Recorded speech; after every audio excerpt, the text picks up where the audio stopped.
तो नमस्ते। तो कैसे हो आप लोग? Hope you are doing well. Hope मेरी आवाज़ सुनाई दे रही है यहाँ पे आपको। तो गाइज आज हम लोग बात करने जा रहे हैं बैंकिंग सेक्टर के बारे में। बैंकिंग सेक्टर काफ़ी लोगों ने एक्चुअली नो रिक्वेस्ट की थी कि बैंकिंग सेक्टर पे थोड़ी डिटेल में बात करेंगे, कौन से स्टॉक्स भागेंगे, पीएसयू स्टॉक ज़्यादा भागेंगे या प्राइवेट बैंक्स। तो आज पूरा डिटेल में बात करेंगे। अगर मेरी आवाज़ आपको क्लियर आ रही है then just type C for clear in the chat box.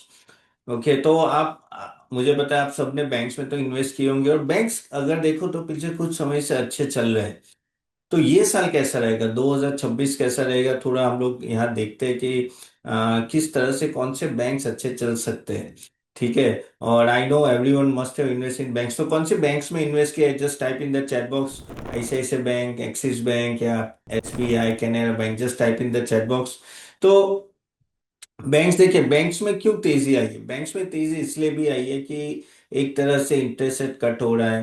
तो इंटरेस्ट रेट कट होता है ना, तो उन एक नो इनडायरेक्टली बैंकिंग को फायदा होता है क्योंकि क्रेडिट ग्रोथ बढ़ जाता है। क्रेडिट ग्रोथ यानी आप लोन देना वो सब ज्यादा हो जाता है क्योंकि कस्टमर आपके लोन लेते हैं।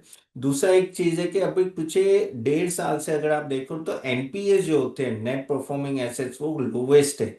और ये पिछले 5-6 साल के बाद, 6 साल भी नहीं, 7-8 साल के बाद आरबीआई ने जिस तरह से पुश किया और पीएसयू बैंक्स ने खास करके जिस तरह से नो अपने आप को चेंज किया है, तो आप देखो तो एनपी अभी काफी नीचे के लेवल पे है।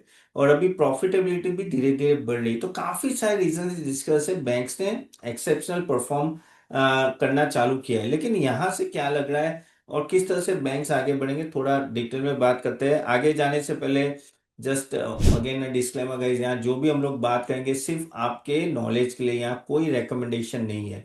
ठीक है। हम लोग जो रेकमेंडेशन देते हैं वो हमारे मेंबर्स को देते हैं। और वो www.cathappan.in में जाके आप देख सकते हो कि कौन से रेकमेंडे यानी आपको अगर पैकेज लेना है तो ये रहा।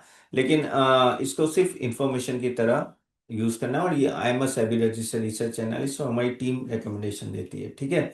तो चले बात करते हैं कि ये डिस्क्लेमर देना होता है भाई, सेबी का रूल है इसलिए मैं ये देता हूँ। तो अगर हम लोग बात करें कि बैंक्स की बात करें तो बैंक्स में कुछ चीजें आपको ध्यान में रखनी। देखो ऐसे तो बहुत सारी बैंक्स हैं, हम लोग HDFC, ICICI bank, Axis Bank, no SBI, BOB, Canara Bank, PNB, Yes Bank, Federal Bank, बहुत सारी बैंक्स है। लेकिन सबका पैटर्न एक होता है। और मैं आपको बताऊंगी कैसे मैं और मेरी टीम देखती है। Okay, as a research analyst हम लोग कैसे देखते हैं और मैं खास करके कैसे देखता हूँ अगर कोई स्टॉक को मुझे सिलेक्ट करना है या कोई बैंक को मुझे सिलेक्ट करना है। अगर ये लेंस आप अगर आपने समझ लिया तो it will be very very helpful to you आगे जाके कि भाई आपको समझने के लिए। इसलिए इसको बहुत ही ध्यान से आप समझना।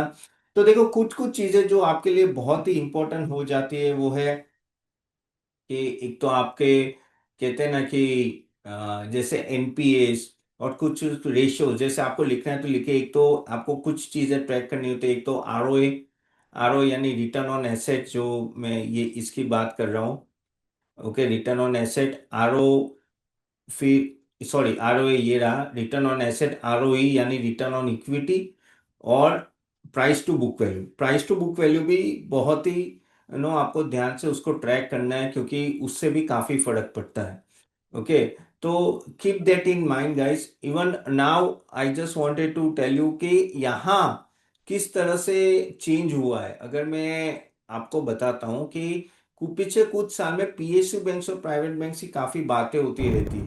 नमस्कार दोस्तों, होप आपको सेशन अच्छा लग रहा है। अगर आप चाहते हो कि हम भी आपको हेल्प करें स्टॉक सिलेक्शन में तो हम आप हमारी सर्विस ले सकते हैं। हम एक सेबी रजिस्टर्ड रिसर्च एनालिस्ट है। और आप www.catappan.in ये वेबसाइट में जाके देखिएगा। यहाँ हमने सब कुछ दिया हुआ है। अगर आप देखें तो एक पोर्टफोलियो बिल्डर कॉम्बो है जहाँ हम लोग equity, mutual fund, ETF, IPO, SME IPO, bonds recommendation, buy sell recommendation, weekly sessions होते हैं जो आपको हेल्प करते हैं आपका पूरा पोर्टफोलियो स्ट्रक्चर और प्रॉपर डायरेक्शन में, प्लस पोर्टफोलियो रिव्यू भी होता है।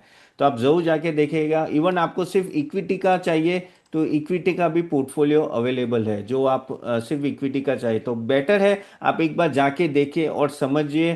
प्लस गाइज, अगर आप चाहते हो कि आप हमारा नेक्स्ट सेशन अटेंड करें ऐसे सेक्टर रिकमेंडेशन और इवन स्टॉक पिकिंग एक्सरसाइज तो हम उसकी भी लिंक दे देंगे, वो क्लिक करके नेक्स्ट सेशन अटेंड कीजिएगा। चले, do subscribe for the next webinar. Thank you.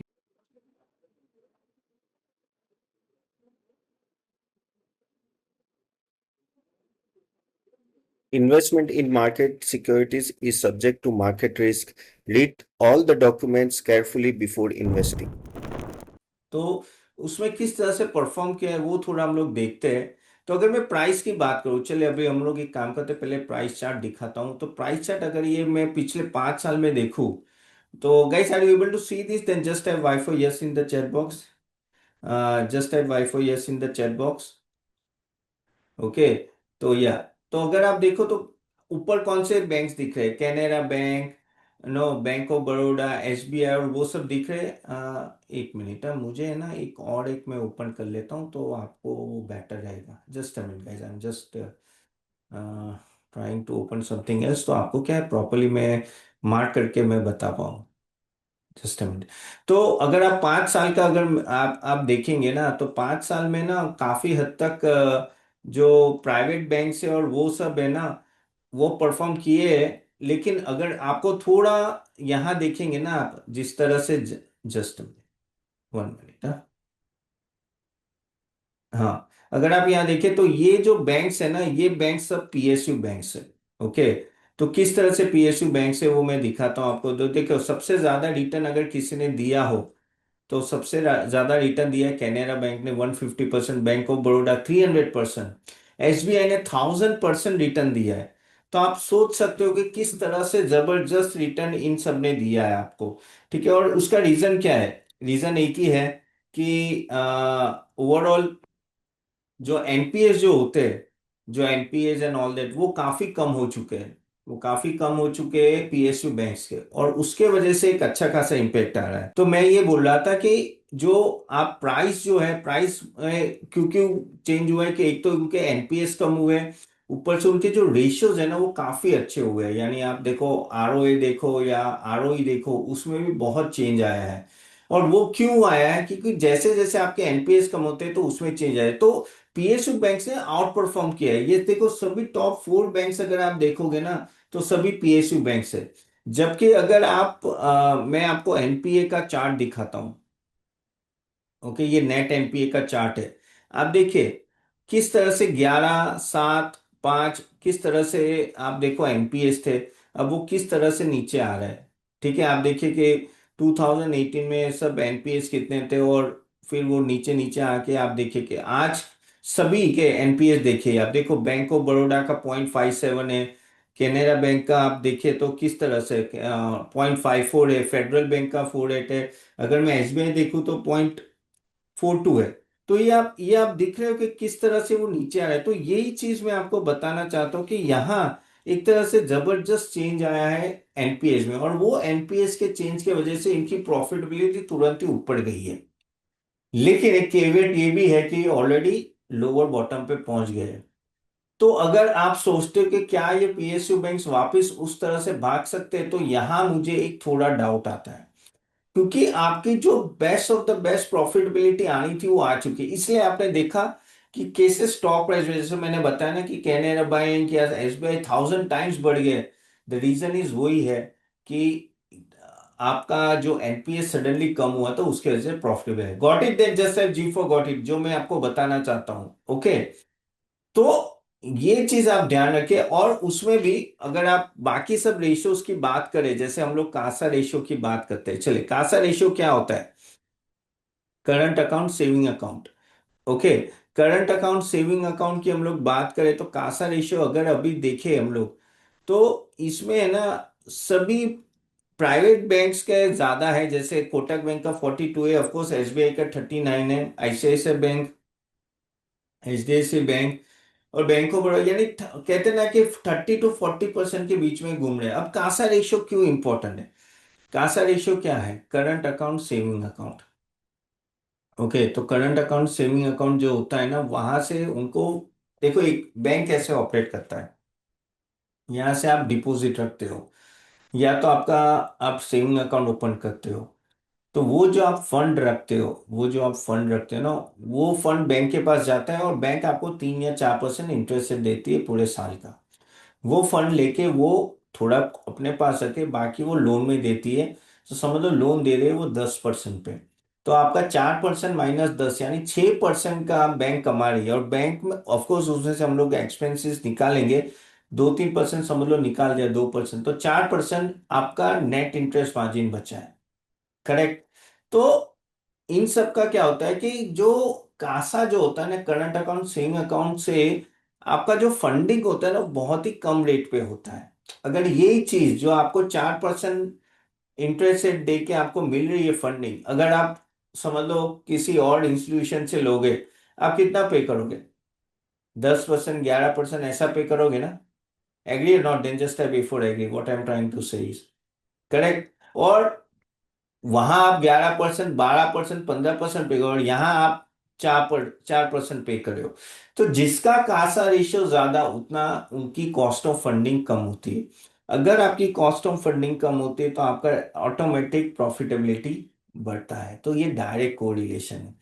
तो जैसे मैंने आपको बताया यहाँ, क्या देखो कासा रेशियो जिस जिस बैंक का अच्छा है ना, उस बैंक में एक तरह से कॉस्ट ऑफ फंडिंग का थोड़ा फायदा हो सकता है। तो कासा रेशियो आप देखेंगे, उसमें भी अगर आप कासा वर्सेस लायबिलिटीज भी आती है, एनीवेज वो सब आपको पता नहीं चलेगा। लेकिन दूसरा है credit deposit ratio. Credit deposit ratio क्या होता है कि आपने डिपॉजिट जितना किया उसके सामने क्रेडिट कितना देते हैं। नॉर्मली ये 70 to 80% के बीच में होना चाहिए। अभी ये आप देखो, तो जैसे HDFC बैंक का 98% है, ICICI बैंक का 90% है, कोटक का 87%, फेडरल का 84 है, जबकि सभी PSU बैंक का 70, 75, 80 के आसपास है। यानी PSU बैंक ज्यादा लोन दे सकते हैं। आप 100% के ऊपर जाते हो ना तो प्रॉब्लम है। क्या होता है बताता हूँ आपको। जैसे किसी कस्टमर ने आपके वहां डिपॉजिट रखी या FD की है, उसके सामने आप लोन देते हो, करेक्ट। अभी थोड़ा पैसा तो रखना पड़ेगा ना, क्यों? क्योंकि कोई रिडेम्पशन के लिए आया तो।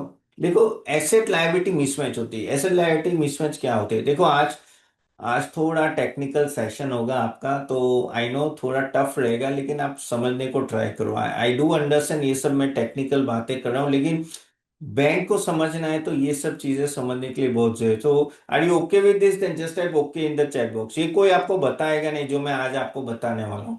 अगर ये 45 मिनट जो मैं बता रहा हूँ, अगर वो समझ गए ना, आप बहुत कुछ बैंक के बारे में सुन, तो ये मैं बहुत ही टेक्निकल बातें कर रहा हूँ अभी।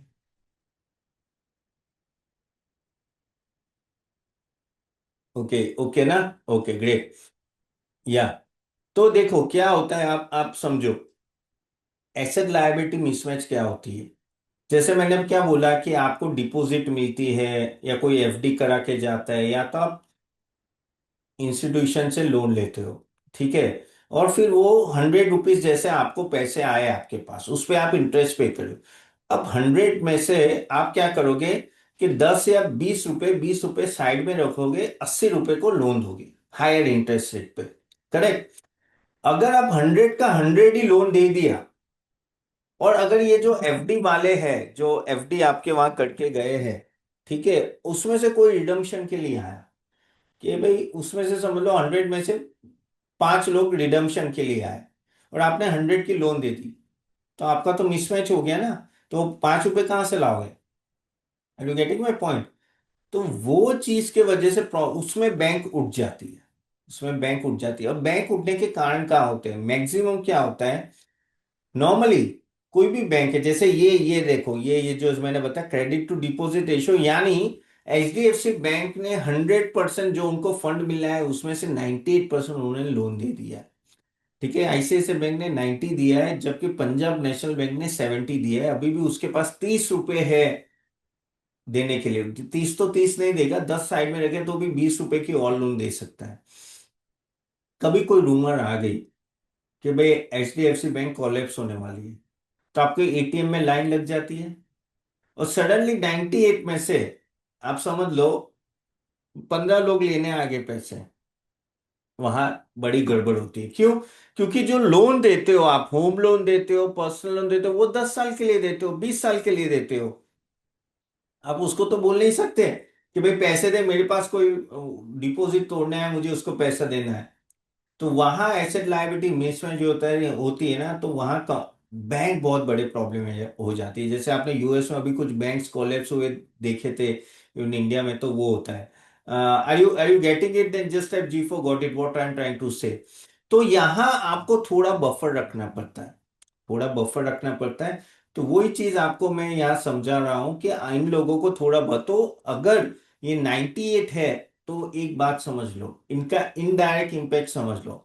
अगर 98 जैसे एचडीएफसी बैंक ने 98 दिया है, यानी उसका क्रेडिट ग्रोथ थोड़ा कम होगा, यानी आगे जाके वो लोन कम देगा।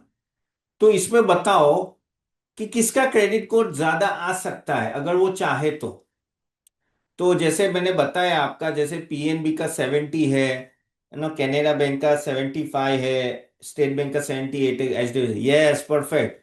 PNB correct. पीएनबी का आएगा कि पीएनबी के पास ज्यादा लोन देने के लिए पैसे, तो उसका क्रेडिट ग्रोथ वो आगे जाके ग्रोथ ज्यादा ला सकता है। You getting my point? तो उसके वजह से क्या हो रहा है, ये क्लियर कट डायरेक्शन है क्यों आपका पीएसयू का क्रेडिट ग्रोथ 20%, 15% या 30%, 25% दिख रहा है। क्योंकि उनके पास क्रेडिट टू डिपॉजिट रेशियो कम है, तो वो ज्यादा लोन दे सकते हैं। हाँ, लेकिन ज्यादा लोन देते हो तो स्क्रूटिनी करके देनी है, लेकिन hope you are getting my point. तो इसलिए आगे जाके प्रॉफिटेबिलिटी इनकी बढ़ने के चांसेस बढ़ जाते हैं, क्योंकि वहां स्कोप ज्यादा है। जबकि एचडीएफसी बैंक एक लेवल से ज्यादा लोन नहीं दे पाएगा। ओके, हाँ, लेकिन एचडीएफसी बैंक का जो स्क्रूटिनी होता है, जिस तरह से वो कंट्रोल करते हैं एनपीएस, वो भी काबिल तारीफ है। One of the best in the industry, one of the best in the industry.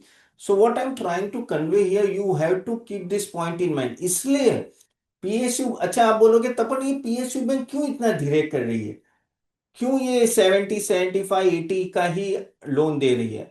क्योंकि वो कहते हैं ना, एक बार जल गए ये लोग, पास्ट में, पास्ट में बड़ा बड़ा फ्रॉड होके चला गया है ना। अब पीएनबी में आई थिंक नीरव मोदी था ना, यस और no, just Y for your, शायद आपको पता हो तो। आई थिंक नीरव मोदी था, करेक्ट। तो और भी काफी सारे बैंक्स में प्रॉब्लम हुई थी। तो क्या होता है, वो क्रेडिट ग्रोथ देने में वो थोड़े अटकते हैं, इसलिए वो ज्यादा लोन नहीं देते इतना जल्दी। तो आप, जबकि प्राइवेट बैंक की जो स्क्रूटिनी होती है ना, जो कहते हैं ना कि लोन देने की क्षमता होती है ना, जो क्या क्या उसे कहते हैं यार, वेरिफिकेशन, हाँ, वो बहुत ही अच्छा होता है, वो बहुत ही अच्छा होता है। सो आगे जाके भी मुझे ऐसा लग रहा है कि क्रेडिट ग्रोथ, इसके वजह से मैं बोल रहा हूं कि क्रेडिट ग्रोथ पीएसयू बैंक्स के ज्यादा हो सकते हैं compare to private banks. Okay. अगर हम लोग अगर दूसरा एक, जैसे मैंने आपको already, I think if I am not, net interest margin, तो मैंने जैसे आपको बताया ना कि जो वो डिफरेंस होते हैं, आप देखो, ये जैसे मैंने बताया कि 4% 3%। तो आप देखो, यहाँ एक चीज देखे, टॉप में कौन सी दिख रही है आपको, बैंक दिखेगी, ये भी एक समझने जैसी बात है। नेट इंटरेस्ट मार्जिन, अगर नेट इंटरेस्ट मार्जिन क्या है, वापस मैं डिक्लेयर बता देता हूं कि आपने जो आपके पास पैसे आए डिपॉजिट एंड वो सब करके, उसमें अगर आप समझ लो 6% इंटरेस्ट रेट दे रहे हो और आपने फंडिंग ली, वो फंडिंग आपने किसी को लोन दी और वहां आपने 10% पे लोन दी, तो 10% माइनस 6%, 4% आपका नेट इंटरेस्ट मार्जिन रहा, माइनस एक्सपेंस भी होता है, अभी वो साइड में रखते हैं। तो वो ये है। अभी आप देखो इसमें, Kotak bank, ICICI bank, HDFC bank, ये सब सबसे ज्यादा है। जबकि bank of Baroda, SBI, PNB सबके 3 के नीचे है, अराउंड 3 के नीचे है। क्या रीजन हो सकता है, कैन एनीवन टेल मी? क्यों प्राइवेट बैंक्स के लोन के रेट, नेट इंटरेस्ट मार्जिन ज्यादा है compare to all that? Okay, हाँ, यस, कॉस्ट ऑफ फंडिंग का। देखो, एक सिंपल सी बात है, आप पीएसयू लोन देगा या एचडीएफसी लोन देगा, वो 11-12% के आसपास सब देते हैं। लेकिन जो आप बोरो करते हो ना, या तो आप कासा रेशियो से करते हो या तो इंस्टीट्यूशन से, वहां आपके जितनी क्रेडिट वर्थीनेस ज्यादा होती है ना, और जितनी आप कहते हैं ना कि कासा रेशियो ज्यादा, तो आपका कॉस्ट ऑफ, वो कहते हैं ना, कॉस्ट ऑफ बोरोइंग कम हो जाता है। And that is what is the thing. देखो, ये कॉस्ट ऑफ बोरोइंग अगर हम लोग देखेंगे, ये रही कॉस्ट ऑफ बोरोइंग। तो ये देखिए, यहां भी एसबीआई, बैंक ऑफ बड़ौदा, उनका ज्यादा है कंपेरेटिवली। तो इस तरह से आप थोड़ा, आपको आप कोरिलेट करोगे ना रेशियो, तो आपको पता चलेगा। तो ये नेट इंटरेस्ट मार्जिन एनपीए, तो मैंने जैसे बताया कि एनपीए अगर आप देखेंगे, एनपीए भी बहुत ही मेन रीजन था, जैसे मैंने बताया कि क्यों ये सब पिछले 5 साल में आउट परफॉर्म किया। अगर आप 2018 की बात करें, पीएनबी का 11% का एनपीए था, नॉन परफॉर्मिंग एसेट।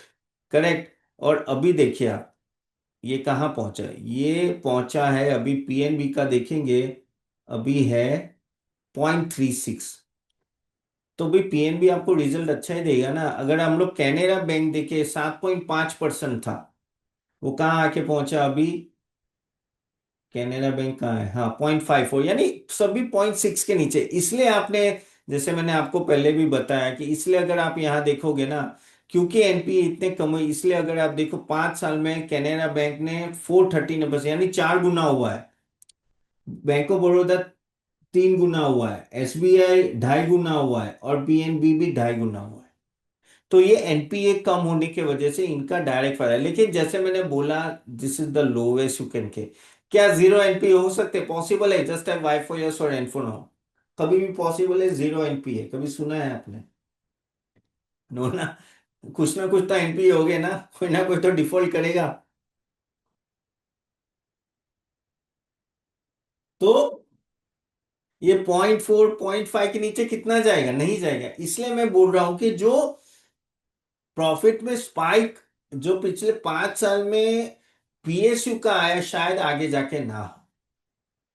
इसमें और एक चीज बताना चाहता हूं कि पहले जो गैप था ना वैल्यूएशन का, वैल्यूएशन गैप जो था between private bank and PSU bank का, बहुत ही ज्यादा था। ओके, जैसे मैं यहां से बताता हूँ, ये तिजोरी फाइनेंस है, बहुत अच्छा टूल है गाइस, इससे आप बहुत कुछ समझ पाओगे। अगर आपको बैंक देखना है तो आपको हमेशा प्राइस टू बुक वैल्यू देखना है। अगर मैं 2021 की बात करूं, एचडीएफसी बैंक है ना 4.34 प्राइस टू बुक वैल्यू था। ऐसे बैंक 2.95 और 94, एंड नो अगर देखो तो ऊपर के जितने भी टॉप 5 थे ना, एसबीआई का एक है 1.28 था, लेकिन मोस्टली जो दो के ऊपर थे ना, वो सभी प्राइवेट बैंक्स थे। और ये जो Canara bank, bank of Baroda 0.49 0.43, इतना, यानी पानी के भाव पे मिल रहे थे। यानी अगर आप एचडीएफसी बैंक गनो ना, तो कैनेरा बैंक से 4 गुना वैल्यूएशन में महंगा था। ओके, बैंक ऑफ बड़ौदा से भी वो 4 गुना महंगा था। इवन आईसीआईसीआई बैंक भी 7-8 गुना महंगा था। उस तरह से अगर मैं उस एंगल से देखूं तो बाद में 2021 के बाद जो एनपीए कम हुए, तो अभी देखिए, अभी अगर आप प्राइस टू बुक वैल्यू देखोगे, तो जो 3.6 या 4 के ऊपर जो एचडीएफसी बैंक, आईसीआईसीआई बैंक है, वो अभी नीचे आ गए। वो भी 2.65 3 के आसपास है। जबकि ये जो प्राइस टू बुक वैल्यू 0.4 0.5 जो पीएसयू बैंक थी, वो ऑलमोस्ट डबल हो गई, 1.18 1.72। आप देख रहे हो ना, कैनेरा बैंक का 1.18। तो ये क्या दिखाता है, ये दिखाता है कि वैल्यूएशन ऊपर आया है। तो अभी अगर आप देखोगे तो भाई एसबीआई का 1.65 है, आईसीआईसीआई बैंक का 3 है, यानी 1.5 गुना है यानी। और इवन अगर हम लोग एग्जैक्ट एसबीआई और एचडीएफसी की बात करें, तो वो भी 1 प्राइस टू बुक वैल्यू का रेशियो है। तो आपको क्या लगता है कि जिस तरह से पीएसयू बैंक ने परफॉर्म किया है, तो क्या पीएसयू बैंक, और पहले इतना था, पीएसयू बैंक यहाँ थी और प्राइवेट बैंक से यहाँ थी, तो इतना गैप था। धीरे धीरे प्राइवेट बैंक का वैल्यूएशन नीचे, पीएसयू बैंक का ऊपर है, अभी इतना है। तो आपको क्या लगता है, ये दोनों मर्ज होंगे क्या? ये दोनों के वैल्यूएशन सेम, जैसे पीएसयू बैंक 1.2 के जगह 2 आ जाए, और ये सब 3 के जगह 2 आ जाए, क्या पॉसिबल है? जस्ट है वाईफाई जैसे हेडफोन, आपका आपका आपका एक्सपीरियंस क्या कहता है? क्या वैल्यूएशन चेंज हो सकता है? क्या पीएसयू बैंक्स और प्राइवेट बैंक का सेम वैल्यूएशन मिल सकता है? जस्ट है वाईफाई यस और हेडफोन नो। अच्छा, मोस्टली कुछ यस कुछ नो। अच्छा, नो बोल रहे, क्यों नो बोल रहे, चलिए बताइए, आपको क्या लग रहा है? सी ना, I am trying you to think about it. देखिए, ये सोचना चाहिए आपको, ऐसा क्यों नहीं हो सकता? क्यों एसबीआई को आईसीआईसीआई बैंक का वैल्यूएशन नहीं मिल सकता है? ओके, हाँ, प्राइवेट बैंक से हमेशा वैल्यू ज्यादा होता है, वैल्यूएशन ज्यादा मिलता है। और क्यों? Management, okay. Private will always command something, governance issue correct, perfect Rajesh ji. Shiv service okay. Profit margin PSU का कम होता है okay. Government interference, private always demand privatisation, salary okay. Yes, salary भी बहुत होती है PSU, government government policy, productivity perfect. देखिए PSU का एक ही जो ड्रॉबैक है, जैसे आप लोगों ने बताया, पहली बात तो गवर्नमेंट ओन होती है, तो थोड़ा तो रहेगा, बाबू कल्चर रहेगा, एम्प्लॉयज बहुत ही रहेंगे वहां, आप ऐसे काट नहीं सकते एम्प्लॉयज, जैसे प्राइवेट बैंक्स में वो लोग काट देंगे, अगर खर्चा बढ़ा तो काट देंगे। दूसरा होता है, जैसे आपने बताया, एम्प्लॉय कॉस्ट पीएसयू बैंक्स का हमेशा ज्यादा होता है okay. Customer experience 100% correct. SBI का ऐप, योनो ऐप देखो, और वहां आप कोटक का ऐप देखो, एचडीएफसी का ऐप देखो, दोनों में काफी डिफरेंस है ओके। पीएसयू में ये भी होता है कि कहीं ना कहीं अगर देखो फार्मर्स को लोन देनी आई या ये दी आई, तो गवर्नमेंट किसको बोलती है? अरे एसबीआई को बोलती है कि भाई थोड़ी ये फार्मर्स को लोन दे दे, या तो फिर कहीं जाके बाढ़ आ गई, समझ लो आंध्र प्रदेश में फ्लड आ गया, अभी वहां तुरंत ही पैसे की जरूरत है, तो पीएसयू बैंक्स को डायरेक्ट किया जाता है कि भाई थोड़ा वहां लोन देना चालू करो, करेक्ट। प्राइवेट बैंक्स को बोल नहीं सकते, आईसीआईसीआई बैंक एचडीएफसी को बोल नहीं सकता गवर्नमेंट के भाई जाके लोन दे के आ, नहीं ऐसा नहीं दे सकते। तो बहुत सारे डिफरेंस है, उसके वजह से world price to book value का चांसेस है कि उतना डिफरेंस तो रहेगा ही रहेगा।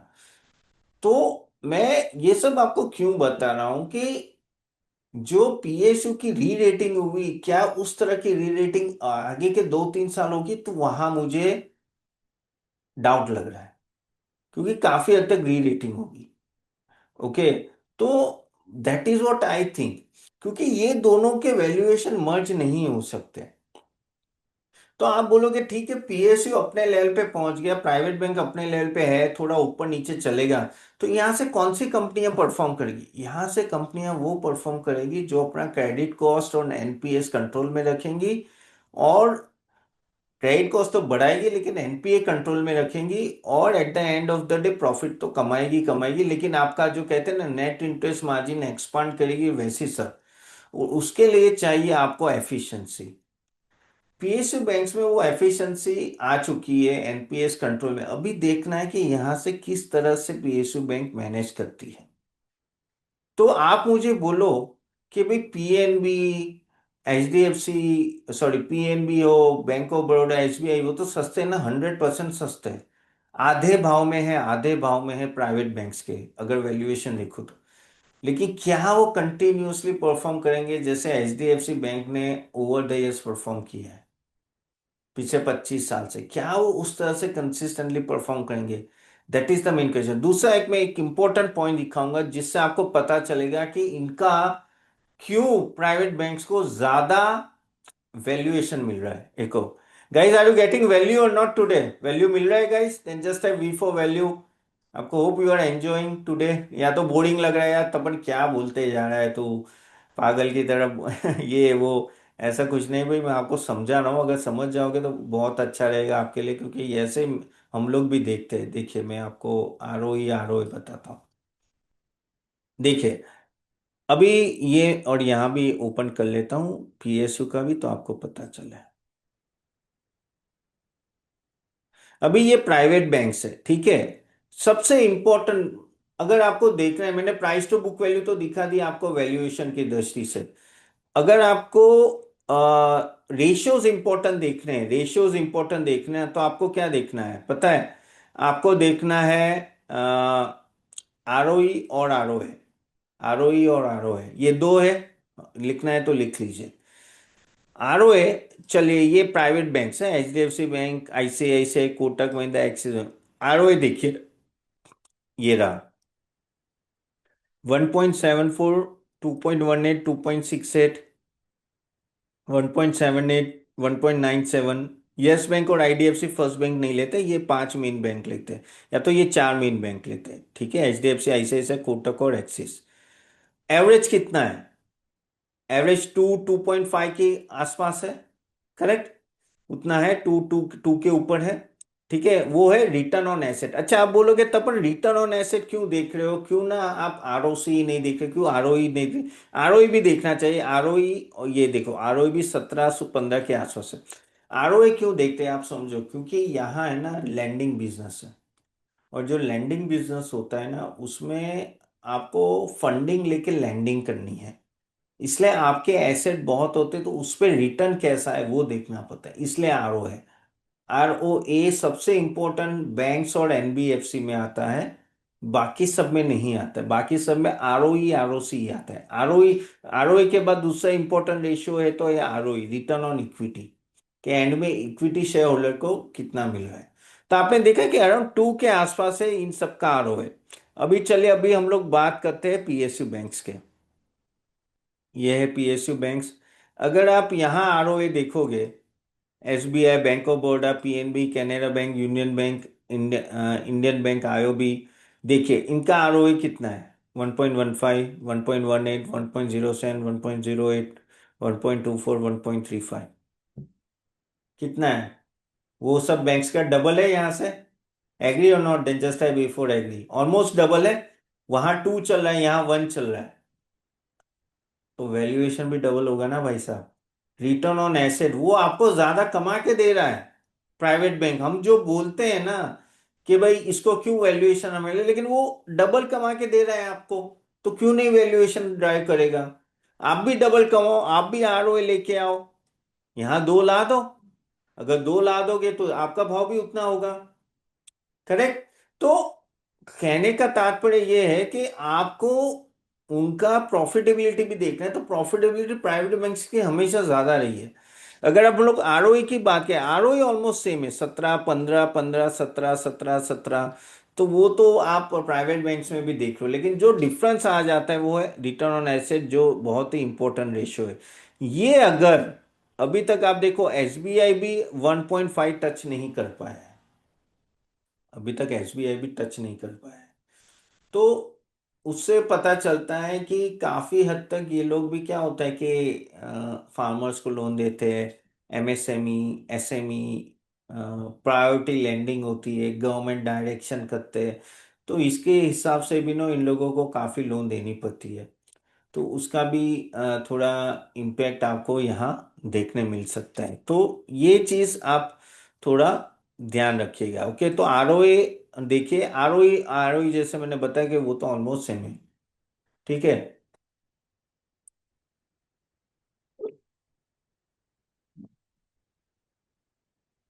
Ayush, if agri credit deposit ratio is low then RO will also be low. नहीं नहीं, उससे कोई लेना देना नहीं है। लेना देना कहाँ आता है? आपका एनपीएस जो होता है ना, एनपीएस अगर जितने बढ़ते हैं तो आरओए कम होता है। मैं आपको एक सिंपल एग्जांपल दिखा दो, देखो ये हम लोग प्राइवेट बैंक्स में, आप देखिए, अब ये चीज भी इंटरेस्टिंग है। हम लोग कहते हैं ना क्या, यस बैंक क्यों नहीं भाग रहा है, क्यों नहीं भाग रहा है? यस बैंक का वैल्यूएशन देखो आप, ये देखो आरओए कितना है, 0.59, 0.56, करेक्ट। लेकिन प्राइस टू बुक वैल्यू कितना है? 1.45। चलो हम लोग सिर्फ यस बैंक लेते हैं। आरओए आपका 0.59 है और आरओई है आपका 5.46, जबकि आपका प्राइस टू बुक वैल्यू 1.45 है। ठीक है। अभी वही चीज हम लोग फॉर एग्जांपल देख लिया आपने, 5 आरओई और 1.59 आरओई, जबकि अगर यहां हम लोग एसबी और उनकी बात करेंगे, एसबीआई उनकी बात करेंगे, देखो तो आरओए कितना है? 1.15, यानी उससे डबल है। और प्राइस टू बुक वैल्यू देखो 1.67, यानी उतनी ही है। ठीक है, यानी चलो कोई और ले लेते हैं, जैसे कैनेरा बैंक, 1.08 डबल है, लेकिन प्राइस टू बुक वैल्यू तो कहते हैं ना, वैल्यूएशन तो यस बैंक से भी कम है। और आरओसी आरओई देखो 17 का है। तो यस बैंक का परफॉर्मेंस है ना पीएसयू बैंक से भी कम है। Got it? Then just have G for got it, what I am trying to convey, कि भाई अगर आपका परफॉर्मेंस पीएसयू बैंक से भी कम है तो आप वैल्यूएशन कैसे ज्यादा मांगोगे? तो इसलिए वो 21-22 के आसपास घूम रहा है। और वो अभी पता नहीं, अभी 23-24 है तो मुझे पता नहीं, लेकिन उसको अपना आरओई आरओए बढ़ाना पड़ेगा in order to be in a league of ICICI Bank and all that, जैसे हम लोग बात करते हैं ना कि भाई ये नेक्स्ट आईसीआईसीआई बैंक या एचडीएफसी बैंक में आना चाहिए, तो see the difference, see the difference ये भाई साहब। आईडीएफसी फर्स्ट बैंक भी देखो, चलो आईडीएफसी फर्स्ट बैंक में कितने साइन इन्वेस्ट किए ना, ये देखो सेम कहानी है, देखे 0.46 आरओ है, 4.21 है, और ये देखो प्राइस टू बुक वैल्यू 1.31 है, यानी आपका परफॉर्मेंस पीएसयू बैंक से भी कम है, लेकिन आपका वैल्यूएशन पीएसयू बैंक जितना है, यानी आपका वैल्यूएशन होना है ऐसे, जबकि आप वही चीज यहां देखो, ये दोनों का देखो, और अभी वही सामने आप ऐसे ऐसे बैंक देखो 17 का, यानी इससे 3 गुना का है, 3 गुना आरओ ही है, यहां से 4 गुना आरओ है, आरओ है, तो फिर वो वैल्यूएशन तो ड्राइव करेगा ना। It's all about what type of profitability give. IDFC first bank में ऐसा नहीं है, मैं बोल रहा कि पोटेंशियल नहीं है, लेकिन उसके रेशियोज उस तरह से आए ही नहीं है, तो बैंक आप, तो मार्केट उसको क्यों ज्यादा प्रीमियम देगा। हाँ अभी थोड़ा ऊपर आने लगा है। ओके, आयुष मैंने बताया ना, नहीं परफॉर्मेंस उतना अच्छा नहीं है आईडीएफसी फर्स्ट बैंक का, ये आरओई दिखाता है आपको, अभी जाके आगे जाके सुधरेगा तो बात अलग है, ठीक है, लेकिन वैल्यूएशन पीएसयू बैंक जितना मिल रहा है, तो you have to see apple to apple. कभी कभी हम लोग सोचते हैं ना कि अरे ये स्टॉक लेके लेके रख दो ये बहुत भागे, नहीं, उसमें क्या एट्रीब्यूट्स है कि उस तरह से भागने का, तो आप बोलोगे तो क्या यस बैंक और आईडीएफसी बैंक भाग सकते हैं, जरूर भाग सकते हैं, अगर उनके जो एनपीएज है वो तो थोड़े कम आए, क्रेडिट ग्रोथ ज्यादा है, और इसमें प्रॉब्लम क्या होती है कि इनका जो कॉस्ट ऑफ क्रेडिट होता है ना वो ऑन हायर साइड होता है, अगर आप देखें तो फॉर एग्जांपल,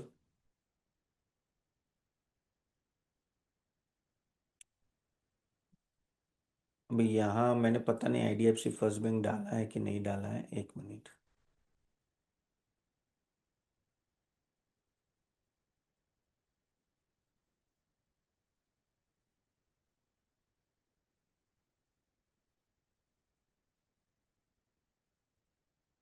तो ये देखिए, ये देख रहे हो cost of borrowing, I, are you able to see, then just have वाइफो, आईडीएफसी फर्स्ट बैंक का कितना है 6.23, और यस बैंक का कितना है 6 है, सबसे हाईएस्ट है ना कॉस्ट ऑफ बोरोइंग, करेक्ट।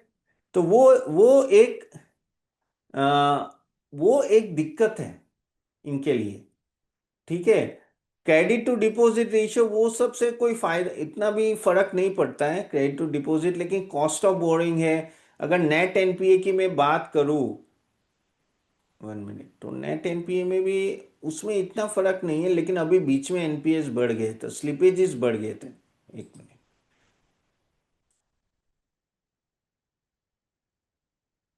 ये एब्सोल्यूट वैल्यू है तो यहां से हमें पता नहीं चलेगा।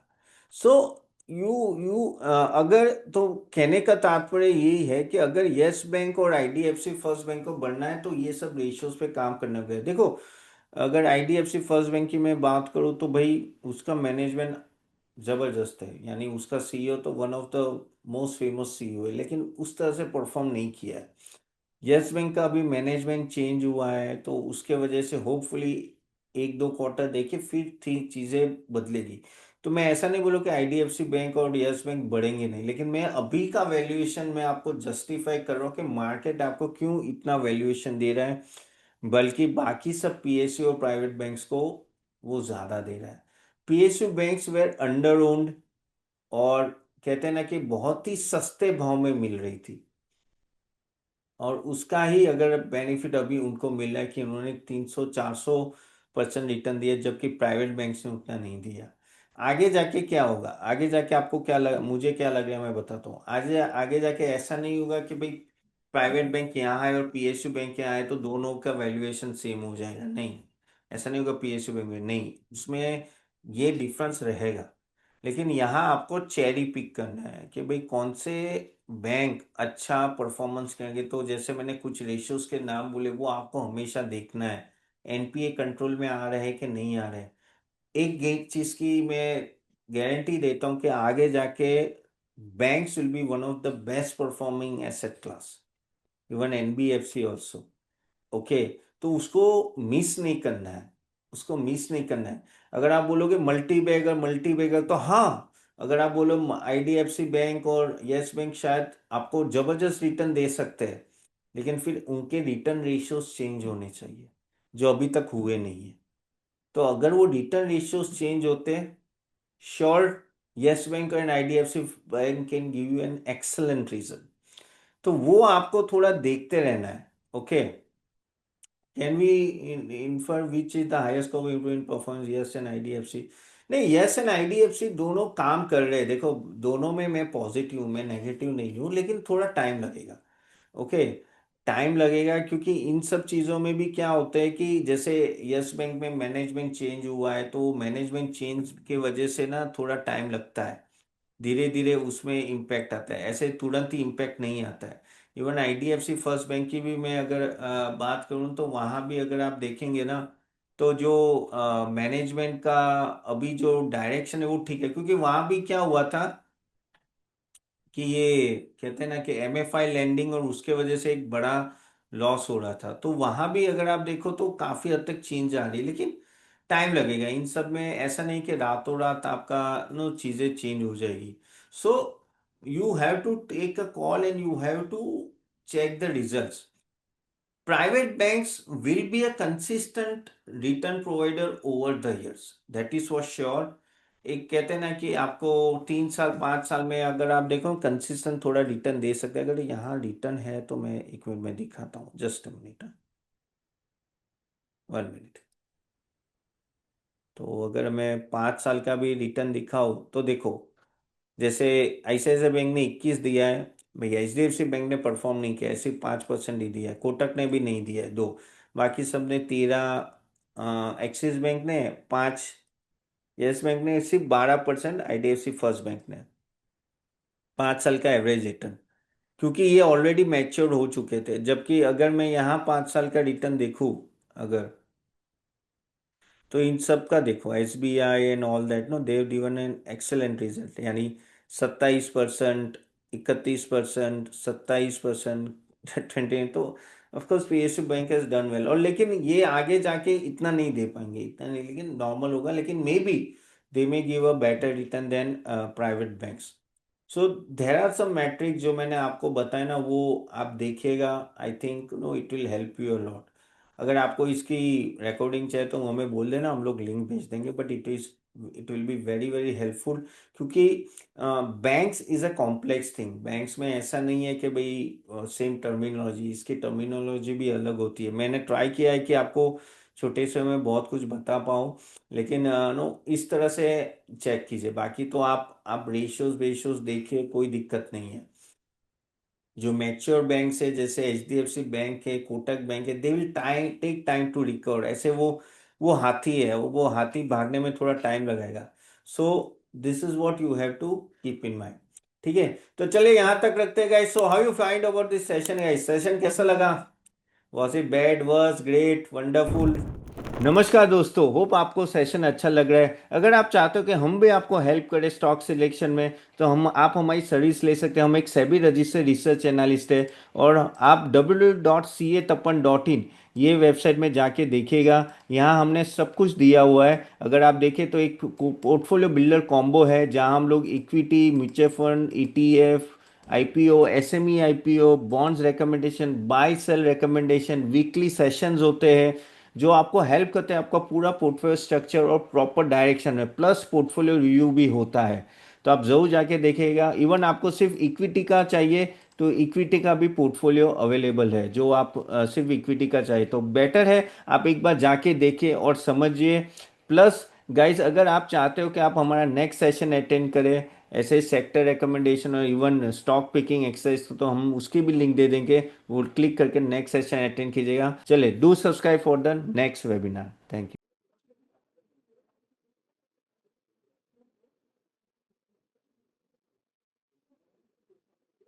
Investment in market securities is subject to market risk. Read all the documents carefully before investing.